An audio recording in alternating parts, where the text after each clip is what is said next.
नमस्कार आणि या सत्रात आपले स्वागत आहे. शिक्षण आणि प्रशिक्षणाच्या गतिमान जगात प्रभावी शिक्षण पद्धती आणि सुधारित संवादाची शोध हा कधीही न संपणारा प्रवास आहे. मॉड्युलिटी लर्निंग अँड ट्रान्झॅक्शनल ॲनालायसिस या दोन महत्त्वाच्या संकल्पनांचा शोधाने चिन्हांकित केलेला हा प्रवास आहे. उद्दिष्टे. या सत्राच्या अखेरीस तुम्ही पुढीलमध्ये सक्षम व्हाल: मोडॅलिटी शिक्षण म्हणजे काय ते स्पष्ट करणे, ट्रान्झॅक्शनल ॲनालिसिस म्हणजे काय ते स्पष्ट करणे आणि ट्रान्झॅक्शनल ॲनालिसिस कशा प्रकारे इन्स्ट्रक्टर्सना फायदेशीर आहे ते स्पष्ट करणे. मोडॅलिटी शिक्षण. कविता एक इन्स्ट्रक्टर ट्रेनी मास्टर ट्रेनर डॅनियलला भेटण्यासाठी आली आहे. नमस्कार सर, मी मोडॅलिटी लर्निंग हा शब्द खूप ऐकला आहे. याचा नेमका अर्थ काय? मोडॅलिटी लर्निंग म्हणजे आपण आपल्या इंद्रियांद्वारे माहितीवर कशी प्रक्रिया करतो हे असे समजून घेणे आहे की लोकांचे शिकण्याचे वेगवेगळे मार्ग असतात आणि आपण या मार्गांचे सामान्यतः 3 मुख्य मॉडॅलिटीजमध्ये वर्गीकरण करतो: श्रवणात्मक, दृष्ट्यात्मक आणि किनेस्थेटिक. मोडॅलिटी शिक्षणामुळे आपल्याला वैयक्तिक शिक्षण शैलींसाठी ट्रेनिंग तयार करण्यात मदत होते, जसे दृश्य स्वरूपात शिकणाऱ्यांसाठी दृष्ट्यात्मक साधने वापरणे आणि किनेस्थेटिक विद्यार्थ्यांसाठी प्रत्यक्ष करण्याच्या गतिविधी पुरवणे, ज्यामुळे ट्रेनिंग आणि प्रभावी आणि प्रत्येकाला संलग्न करणारे बनते. आता आपण या 3ही मॉडॅलिटी तपशीलवार पाहूया. ऑडिटरी मॉडॅलिटी. ऑडिटरी लर्नर्स ऐकणे आणि तोंडी संवादांद्वारे शिकणे जास्त पसंत करत असल्याचे दिसून येते. ते तोंडी सूचना, चर्चा आणि लेक्चर्सद्वारे सर्वात प्रभावीपणे ज्ञान संपादन करतात. त्यांच्या गरजा पूर्ण करण्यासाठी इन्स्ट्रक्टर्स अनेक धोरणे अंमलात आणतात, जसे लेक्चर्स रेकॉर्ड करणे. रेकॉर्ड केलेली लेक्चर्स पुरवण्यामुळे श्रवणात्मक विद्यार्थ्यांना ती वारंवार ऐकून त्यांच्या शिक्षणाची उजळणी करणे आणि उत्तम प्रकारे समजून घेण्यात मदत होते. चर्चांमध्ये सहभागी होणे. ग्रुप डिस्कशन्स आणि डिबेटमध्ये सामील होऊन श्रवणात्मक विद्यार्थ्यांना सक्रिय संभाषणाद्वारे माहितीवर प्रक्रिया करण्यासाठी संधी मिळते. दृष्ट्यात्मक सामग्रीचे तोंडी स्पष्टीकरण. दृष्ट्यात्मक सामग्रीचे तोंडी स्पष्टीकरण केल्याने अधिक उत्तम प्रकारे समजून घेण्यात मदत होते. मेनोमॉनिक साधने. मेनोमॉनिक साधने ज्यात ध्वनी, यमक किंवा असेच काही सामील आहे, ज्यामुळे ते स्मरणशक्तीत राखण्यात मदत होते. मोठ्याने वाचन करणे. श्रवणात्मक विद्यार्थ्यांना स्वतःसाठी मोठ्याने वाचन करण्यात प्रोत्साहन देण्यामुळे तोंडी उच्चारांद्वारे समजून घेण्यात मदत होऊ शकते. व्हिज्युअल मॉडॅलिटी. व्हिज्युअल विद्यार्थी या उलट जास्त प्रगती करताना जेव्हा त्यांना माहिती दृष्ट्यात्मक साधने आणि सामग्रीद्वारे सादर केली जाते, जसे डायग्राम्स, चार्ट्स, ग्राफ्स आणि लेखी मजकूर. दृष्ट्यात्मक विद्यार्थ्यांसाठी प्रभावी धोरणांमध्ये पुढील सामील आहे: कलर कोडिंग आणि हायलाइटिंग. दृष्ट्यात्मक विद्यार्थ्यांना नोट्स आणि टेक्स्टबुकमध्ये कलर कोडिंग आणि हायलाइटिंग केल्याने फायदा होतो, ज्यामुळे त्यांना अत्यावश्यक माहितीचे वर्गीकरण करण्यास आणि त्यावर जोर देण्यास मदत होते. Visual organisers. व्हिज्युअल ऑर्गनायझर्स तयार करणे, जसे माइंड मॅप्स किंवा कन्सेप्ट मॅप्स तयार केल्याने गुंतागुंतीच्या संकल्पना अधिक उत्तम प्रकारे समजून घेण्यात मदत होते. मल्टीमीडिया. विषयवस्तू संबंधित व्हिडिओ किंवा ॲनिमेशन्सचा उपयोग केल्याने दृष्ट्यात्मक विद्यार्थ्यांच्या संलग्नता आणि धारणेत वाढ होते. प्रतिमांसह फ्लॅशकार्ड्स. प्रतिमा किंवा डायग्राम असलेली फ्लॅशकार्ड्स वापरल्याने ते स्मरणात ठेवण्यामध्ये आणि आठवण्यामध्ये मदत होते. सादरीकरणे. संदेश देण्यासाठी किंवा सादरीकरण करण्यासाठी दृष्ट्यात्मक घटक जसे प्रतिमा, मजकूर आणि चार्ट्स असलेले स्लाइड शोज तयार करणे. Flow charts. डायग्राम जे प्रमाणित चिन्हे आणि ती जोडणाऱ्या रेषा वापरून एखादी प्रक्रिया, सिस्टीम किंवा अल्गोरिदम सादर करतात. चार्ट्स आणि ग्राफ्स. डेटा आणि ट्रेंड्समध्ये सचित्र उदाहरण देण्यासाठी बार ग्राफ्स, पाय चार्ट्स किंवा लाईन ग्राफ्ससारखी दृष्ट्यात्मक प्रतिनिधित्वे वापरणे. ॲनिमेशन्स. प्रक्रिया, संकल्पना किंवा कल्पना एका गतिमान आणि संलग्न करणाऱ्या पद्धतीने स्पष्ट करण्यासाठी हालचाल करणाऱ्या प्रतिमा आणि ग्राफिक्स वापरणे. व्हिडिओज. एका गतिमान पद्धतीने संकल्पना सादर करण्यासाठी, प्रक्रियांचे प्रात्यक्षिक दर्शवण्यासाठी किंवा माहिती देण्यासाठी हालचाल करणाऱ्या प्रतिमा आणि ऑडिओ वापरणे. Interactive white boards. सहयोगाने शिकण्यासाठी इंटरॅक्टिव्ह व्हाईट बोर्ड्स वापरल्यामुळे गतिमान दृष्ट्यात्मक सादरीकरणे आणि संलग्नतेसाठी मदत होते. कायनेस्थेटिक मोडॅलिटी. कायनेस्थेटिक्स लर्नर्स, ज्याला टॅक्टाईल लर्नर्स असेही म्हटले जाते, ते सर्वात प्रभावीपणे शारीरिक प्रतिबद्धता आणि प्रत्यक्ष अनुभवांद्वारे माहिती संपादन करतात. त्यांच्या गरजा पुरवण्यासाठी इन्स्ट्रक्टर्स खालील धोरणे अंमलात आणू शकतात, जसे प्रयोग आणि आंतरक्रियात्मक गतिविधी. कायनेस्थेटिक लर्नर्स अशा वातावरणामध्ये विकसित होतात जेथे सैद्धांतिक संकल्पना समजून घेण्यासाठी प्रत्यक्ष प्रयोग करू शकतात आणि परस्पर क्रियात्मक गतिविधींमध्ये सामील होऊ शकतात. Role play. रोल प्ले करण्यात प्रोत्साहन दिल्याने किनेस्थेटिक विद्यार्थी गुंतागुंतींची माहिती प्रत्यक्ष अनुभवू शकतात आणि समजू शकतात.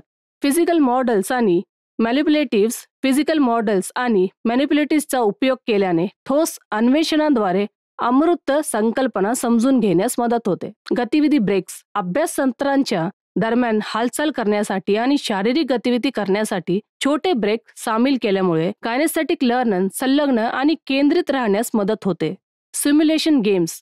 विशिष्ट लक्ष्य प्राप्त करण्यासाठी कॉम्प्युटर किंवा टेबलटॉप सिम्युलेशन खेळामध्ये सामील होणे, ज्यामध्ये शारीरिक हालचाल किंवा वस्तू हाताळणे आवश्यक आहे. हे समजून घेणे महत्त्वाचे आहे की लोकांच्या शिकण्याच्या पसंतीच्या शैली वेगवेगळ्या असतात. बहुतेक व्यक्तींना या शैलींच्या, ज्या सामग्री आणि आशयावर आधारित भिन्न असू शकतात, यांच्या मिश्रणाचे फायदा होऊ शकतो. इन्स्ट्रक्टर्सनी हे मान्य केले पाहिजे आणि ट्रेनीजची प्रगती होण्यासाठी विविध प्रकारच्या शिकण्याच्या शैलींचा समावेश केला पाहिजे. शैक्षणिक मानसशास्त्रांमध्ये शिकण्याच्या शैलींची माहिती असणे हे इन्स्ट्रक्टर्स आणि ट्रेनी दोन्हींसाठी मूल्यवान आहे. इन्स्ट्रक्टर्स त्यांच्या पद्धती जुळवून घेऊ शकतात आणि ट्रेनीज त्यांच्या पसंतीच्या शैली ओळखून आणि त्या वापरून त्यांचे ज्ञान विस्तारू शकतात. ट्रान्झॅक्शनल ॲनालिसिसचे सामान्य स्पष्टीकरण. ट्रान्झॅक्शनल ॲनालिसिस मानवी संप्रेषण आणि परस्परांसंवाद समजून घेण्यात मदत करते. हे मानवी वर्तन आणि नातेसंबंध समजून घेण्यासाठी एक साधन आहे. आपल्यामध्ये विभिन्न प्रकारच्या अहंकार स्थिती असतात, ज्या प्रभाव करतात की आपण कशा प्रकारे संवाद साधतो आणि परस्पर क्रिया करतो. त्या पुढील प्रमाणे: पॅरेंट, अडल्ट आणि चाइल्ड. आता आपण या तीनही स्थिती तपशीलवार पाहूया. पॅरेंट इगो स्थिती. या इगोची स्थिती म्हणजे तुमच्या आंतरिक नियमिती पुस्तिकेप्रमाणे असते, ज्यावर बाह्य अधिकारी व्यक्ती जसे पालक, इन्स्ट्रक्टर्स आणि सामाजिक नियमांद्वारे प्रभाव होतो. ही पालकांप्रमाणेच पालनपोषणाची किंवा नियंत्रणाची भूमिका घेऊ शकते. या पॅरेंट इगो स्थितीत असताना लोक बहुधा असे वागतात जसे ते शहाणपणा मार्गदर्शन देत आहेत किंवा सीमारेषा आखत आहेत. अडल्ट इगो स्थिती. अडल्ट इगो स्थितीमध्ये तुमच्या तार्किक आणि विश्लेषणात्मक व्यक्तिमत्वाला मूर्त रूप दिले जाते, जे निर्णय घेण्यासाठी डेटा, तथ्ये आणि चिकित्सक विचार प्रक्रियांवर केंद्रित असते. हा असा थिंकिंग मोड असतो जेथे व्यक्ती तर्कसंगतपणे परिस्थितींना सामोरे जातात आणि जेथे पुरावा व तर्कावर आधारित व्यावहारिक उपाय मिळण्याचे लक्ष्य असते. चाइल्ड इगो स्थिती. चाइल्ड इगो स्थितीमध्ये तुमच्या भावना, जाणीवा आणि वर्तने सामील असतात, जी तुम्ही लहानपणी शिकलेली असतात. याचे दोन भागात विभाजन केले जाऊ शकते: नॅचरल चाइल्ड आणि adopted child. Natural child. Child ego स्थितीच्या या पैलूचे स्वयंस्फूर्तता, खेळकरपणा आणि अनेक विभिन्न भावनांचे वैशिष्ट्य आहे. नॅचरल चाइल्ड स्थितीत असताना व्यक्ती बालकाप्रमाणे उत्सुकता दर्शवतात, सृजनशील गतिविधींमध्ये सामील होतात आणि त्यांच्या भावना मुक्तपणे व्यक्त करतात. Adopted child. याच्या अगदी उलट, अडॉप्टेड चाइल्ड इगो स्थितीमध्ये बाह्य प्रभाव आणि सामाजिक अपेक्षांचा अनुरूप होणे सामील आहे. या स्थितीत लोकांची बाह्य नियम आणि कायदे अनुसरण्याची प्रवृत्ती असते. Child ego. चाइल्ड इगो स्थितीमध्ये लोक त्यांच्यातील आंतरिक बालक प्रदर्शित करतात, जे सृजनशीलता, खेळकरपणा व्यक्त करते आणि कधीकधी नियम आणि अधिकारी अस्तित्वाविरुद्ध बंड करते. ही स्थिती बालकपणातील भावना आणि आठवणी पुढे आणते, ज्या एखाद्याचे वर्तन आणि प्रतिसादांना आकार देतात. या इगो स्थिती ओळखल्याने आणि समजून घेतल्याने आपल्याला अधिक प्रभावी संभाषण करण्यात, अधिक निरोगी नातेसंबंध राखण्यास आणि अधिक मोठ्या जागरूकतेसह सामाजिक परस्पर क्रिया करण्यात मदत होऊ शकते. इन्स्ट्रक्टर्सना ट्रान्झॅक्शनल ॲनालिसिसचे फायदे. इन्स्ट्रक्टर्स हे ज्ञानाचे शिल्पकार असतात. त्यांच्या ट्रेनीजच्या बुद्धीला आकार देण्यासाठी जबाबदार असतात. ते विविध शैक्षणिक वातावरणामध्ये काम करतात, अशा व्यक्तींसह जे त्यांच्या विशिष्ट गरजा, पसंती आणि पार्श्वभूमींसह येतात. येथेच ट्रान्झॅक्शनल ॲनालिसिस प्रकाशात येते, जे मानवी वर्तन आणि संवाद संपर्कांमधील अंतर्दृष्टीचा एक व्यापक साधनसंच प्रस्तावित करते. चला आपण ट्रान्झॅक्शनल एनालिसिसच्या या बहुमुखी लाभांचा शोध घेऊया.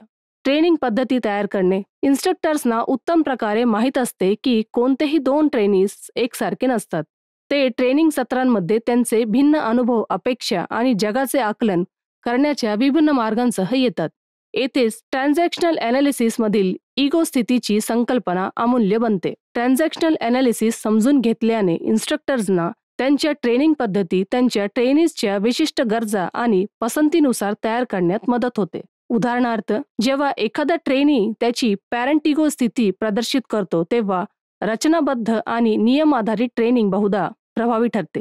ते स्पष्ट मार्गदर्शक सूचना आणि उत्तम प्रकारे स्पष्ट केलेल्या सीमारेषा ज्यामध्ये त्यांच्या भूतकाळी ठोस अस्तित्वे प्रतिबिंबित होतात त्यामध्ये विकसित होतात. याच्या उलट जर एखादा ट्रेनी त्याच्या चाइल्ड इगो स्थितीत असेल तर एक सृजनशील आणि खेळकर दृष्टिकोन त्याच्यातील संभाव्यता मुक्त करू शकतो. या इगो स्थितीमधील अंतर ओळखण्यामुळे इन्स्ट्रक्टर्सना प्रभावीपणे वैयक्तिक शिक्षणाच्या शैली पुरवण्यात मदत होते. प्रभावी संवाद.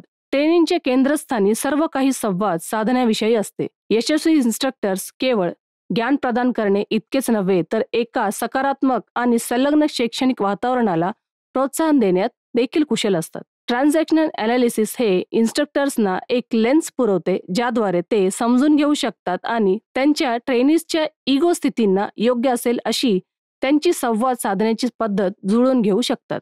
अशा स्थितीची कल्पना करा जेथे एक ट्रेनी सातत्याने गंभीर राहत आहे, जे त्याच्या पॅरेंट स्थितीचे एक वैशिष्ट्य आहे. याला प्रतिसाद म्हणून तुम्ही सहानुभूतीपूर्वक संवाद साधू शकता, त्यांच्या चिंता समजून घेऊ शकता किंवा वस्तुतः पुरावा आधारित माहिती देऊ शकता. संवाद साधण्यातील हे बहुमुखी कौशल्य खात्री करते की प्रत्येक ट्रेनीजला त्याचे म्हणणे ऐकले जात आहे आणि समजून घेतले जात आहे. अशी जाणीव होईल ज्यामुळे एक अधिक समावेशक आणि उत्पादक ट्रेनिंग सत्र निर्माण होईल. गेम्सवर लक्ष ठेवणे आणि टाळणे. कोणत्याही ग्रुपमध्ये जरी मोठा असेल किंवा छोटा, परस्पर गतिशीलता कधीकधी प्रतिकूल कार्य उत्पादक गेम्समध्ये विकसित होते जे ट्रेनिंग प्रक्रियेत अडथळा आणतात. या गेम्समध्ये ब्लेम गेम सामील असू शकतो, जेथे व्यक्ती स्वतःची जबाबदारी कमी करतात किंवा तू का नाही होय पण सूचनांना प्रतिसाद करण्याची एक पद्धत असू शकते. ट्रान्झॅक्शनल एनालिसिसचे इन्स्ट्रक्टर्सना असे गेम्स ओळखण्याची आणि त्यांना प्रभावीपणे संबोधित करण्याची सक्षमता प्रदान करते. इन्स्ट्रक्टर्स या बहुधा सबकॉन्शियस असलेल्या परस्पर क्रियांवर प्रकाश पाडून शिक्षण आणि विकासावर फोकस कायम राखू शकतात. यामुळे एका अधिक विधायक ट्रेनिंग वातावरणासाठी योगदान मिळते जेथे ट्रेनीज कोणत्याही अनावश्यक विचलनाशिवाय संलग्न होऊ शकतात. सकारात्मक जीवन आलेखांना प्रोत्साहन देणे. इन्स्ट्रक्टरच्या जबाबदारीचा एक भाग ज्ञान प्रदान करण्याच्या पलीकडे विस्तारतो, जो वैयक्तिक विकासाला प्रोत्साहन देण्याविषयी आहे. ट्रान्झॅक्शनल एनालिसिस व्यक्तींना त्यांच्या जीवन आलेखांचा शोध घेण्यास आणि त्यांना आव्हान देण्यास प्रोत्साहन देते. त्यांच्या जीवनभरात संपादित केले गेलेले अंतर्निहित विश्वास आणि वर्तने इन्स्ट्रक्टर्स ट्रान्झॅक्शनल एनालिसिसच्या अंतर्दृष्टीने सुसज्ज बनवून त्यांच्या ट्रेनीजना नकारात्मक आलेख ओळखण्यात आणि त्यात बदल करण्यात मार्गदर्शन करू शकतात. या प्रक्रियेमुळे केवळ ट्रेनिंग वातावरणातच वैयक्तिक विकासात मदत होते इतकेच नव्हे तर क्लासरूमच्या पलीकडील जीवनात ही ती विस्तारते. इन्स्ट्रक्टर्स हे व्यक्तींना त्यांच्या जीवन कथेचा आकार बदलण्यात आणि त्यांच्या व्यावसायिक तसेच वैयक्तिक जीवनामध्ये माहितीपूर्ण निवडी करण्यामध्ये एक साधन बनतात. स्वायत्तता आणि जागरूकतेला प्रोत्साहन देणे. प्रभावी इन्स्ट्रक्टर्स त्यांच्या ट्रेनीजना सक्षम करण्याची आकांक्षा ठेवतात. त्यांना त्यांचे शिक्षण आणि वैयक्तिक विकासाचे नियंत्रण घेण्यासाठी प्रोत्साहन देतात. ट्रान्झॅक्शनल एनालिसिस व्यक्तींना त्यांची इगो स्थिती आणि त्यापासून उद्भवणाऱ्या निवडी समजून घेण्यात मदत करून स्वयंजागरूकता आणि स्वायत्ततेला प्रोत्साहन देतात. ट्रान्झॅक्शनल एनालिसिसचा उपयोग करून इन्स्ट्रक्टर्स त्यांच्या ट्रेनीजना माहितीपूर्ण निवडी करण्यात सक्षम करतात, ज्यामुळे त्यांना फक्त ट्रेनिंगमध्येच नव्हे तर त्यांच्या विस्तारित जीवनामध्ये देखील लाभ होतो. ट्रान्झॅक्शनल एनालिसिस हे इन्स्ट्रक्टरची मानवी वर्तन आणि संवाद साधण्याविषयीची समज विस्तारित करते, ज्यामुळे एक पोषक वातावरण निर्माण होते जे वैयक्तिक आणि व्यावसायिक विकासाला प्रोत्साहन देते. हे आम्हाला या सत्राच्या शेवटी आणते. या सत्रात आम्ही शिकलो मॉडेलिटिंग लर्निंग म्हणजे काय ते स्पष्ट करा. ट्रान्झॅक्शनल एनालिसिस काय आहे हे स्पष्ट करा आणि ट्रान्झॅक्शनल ॲनालायसिसच्या शिक्षकांना कसा फायदा होतो ते स्पष्ट करा. पाहिल्याबद्दल धन्यवाद. भेटूया पुढच्या सत्रात.